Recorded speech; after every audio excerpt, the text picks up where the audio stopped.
Ramadan tahun ini sama seperti Ramadan tahun-tahun sebelumnya.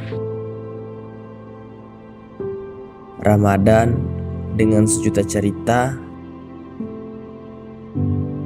bahagia, berkah, dan syarat akan makna.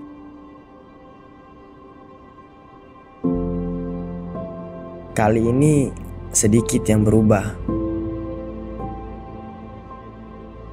namun teramat terasa.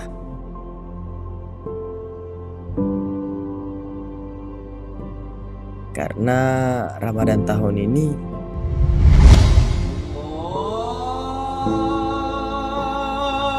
Ramadan pertama tanpa ibu.